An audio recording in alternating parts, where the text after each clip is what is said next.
அனைவருக்கும் வல்ல சண்முகத்தின் அன்பு வணக்கம். பொறை உடைமை என்ற அதிகாரத்தை பற்றி பார்த்து வருகிறோம். வள்ளுவர் மிகவும் உயர்ந்த பண்பாக இந்த பொறுமையை பற்றி சிலாகித்து சொல்லி வருகிறார். அகழ்வாரை தாங்கும் நிலம் போல என்று சொன்னாலும் மிக உன்னதமான ஒரு அது எடுத்துக்காட்டு ஓமை. அது பொறுத்தார் பூமி ஆழ்வார் என்று சொல்லுகிறோம் அல்லவா, அதுபோல் தான் பொறுத்து கொண்டு தங்குவரையெல்லாம் பொறுத்து கொண்டு இருக்கக்கூடிய அந்த நிலம் போல பொறுத்து கொள்வோர் என்று சொன்னார் அல்லவா, அது நெஞ்சத்தில் அடித்த ஆணி போல், பசுமரத்த ஆணி போல் பதிந்திருக்க வேண்டிய ஒரு பண்பு. அதை தொடர்ந்து அவர் என்ன சொல்கிறார் என்றால், மிகுதியான் மிக்கவை செய்தாரை தம் தம் தகுதியான் வென்றுவிடன்.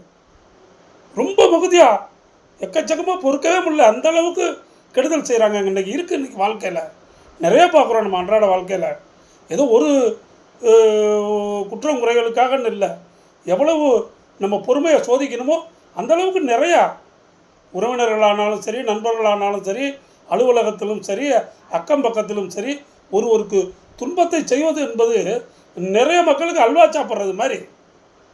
நல்லது செய்ய மாட்டாங்க, கெடுதலை செய்யச்சுன்னா அட்டகாசமாக செஞ்சுட்டு வராங்க. இல்லாதது பொல்லாதது சொல்கிறது, கெடுதல் செய்கிறது, ஒருத்தர் முன்னேற்றத்தை கெடுக்கிறது, பொறுமைங்கிறதே இல்லை.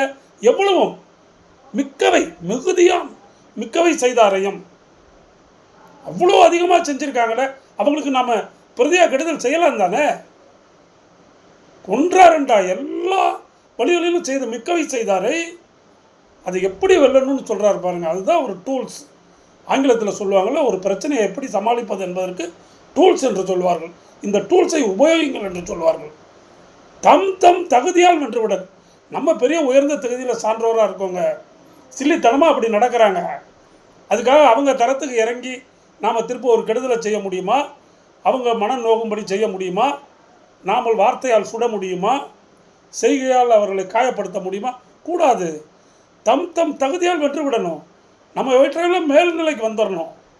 அவங்க அவ்வளோதான். அவங்களுடைய அல்ப குணம், சிறிய குணம், அறியாமை, மமதை, செருக்கு, அவங்க அப்படி தான் செய்வாங்க. நம் தகுதியினால் அதை வென்றுவிட வேண்டும் என்று சொன்னார். எவ்வளோ பெரிய ஒரு அறிவுரை பாருங்கள். நீங்கள் பாருங்கள், வள்ளுவர் நீங்கள் பகவத்கீதை மாதிரி வள்ளுவர் அன்றாட வாழ்க்கைக்கும் தேவைப்படும், ஆன்மீகத்திற்கும் தேவைப்படும், தெய்வீகத்திற்கும் தேவைப்படும், எல்லாவற்றுக்கும் தேவைப்படும் அவருடைய கருத்து. தம் தம் தகுதியால் வென்று விடுங்க. உங்களுடைய தரம் உயர்ந்தது, தாழ்ந்து போகாதீர்கள், பொறுத்து போங்கள், நீங்கள் உயர்வீர்கள் என்பது வள்ளுவரின் வாக்கு. புரிந்து கொள்வோம். வணக்கம்.